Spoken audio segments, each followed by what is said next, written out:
जा रही है, इसमें कोई कांग्रेस को नुकसान होगा सर? उनका हिडन एजेंडा तो है ही पहले से, अभी बाहर आ रहा है। ये पहले भी मिले थे हम, फिर उनको मिलने के बाद भी हम उनको साथ लिया, सोचे उनको बदलेंगे, उनको सही करेंगे, नाम का जैसा होंगे करके सोचा था हम लोग, लेकिन वो तो नहीं हो रहा है। वो जो है वही दिखा रहे फिर, तो उससे कुछ ज़्यादा फर्क पड़ने वाला तो नहीं है, क्योंकि जो अब हुकूमत है कर्नाटका में, पूरे ये गवर्नमेंट आके लोगों का है।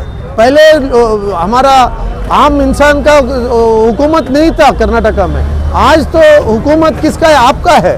तो इस हुकूमत आपके लिए काम कर रहा है, और जो हुकूमत आपके लिए काम करेंगे तो उसको वोट नहीं देंगे, किसी और को दे सकता है।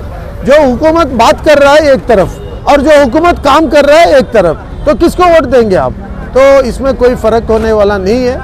इंशाअल्लाह बेहतरीन नंबर से हम लोग 25 सीट जीतेंगे नेक्स्ट इलेक्शन में पार्लियामेंट कर्नाटका में इंशाअल्लाह। स्टेट प्रेसिडेंट सीएम इब्राहिम हैं और जेडीएस और बीजेपी में दोस्ती हो चुकी है, तो इस बारे में आप क्या कह रहे हैं सर? स्टेट प्रेसिडेंट के लिए क्या कहेंगे आप सीएम इब्राहिम साहब से? बहुत बड़ा लीडर है, तो हम कुछ उनके बारे में नहीं बोल सकता है, और वो उनका भी पूरा हिंदुस्तान घूम के सभी हो गया है, अब हम क्या बोलेंगे? देखिए, ले सकते हैं आप, उम्मीद कर सकते हैं इनसे कि बीजेपी से हाथ मिलाएगी जेडीएस? सीएम इब्राहिम साहब के बारे में बात करने के लिए मैं बहुत छोटा आदमी हूँ, उनको ही पूछना बेहतर है, क्योंकि उनको ही मालूम है क्या कर सकता है नहीं कर सकता है करके। अभी कांग्रेस में ही थे ना हमारे साथी, तक करके चले गए, जेडीएस में चले गए।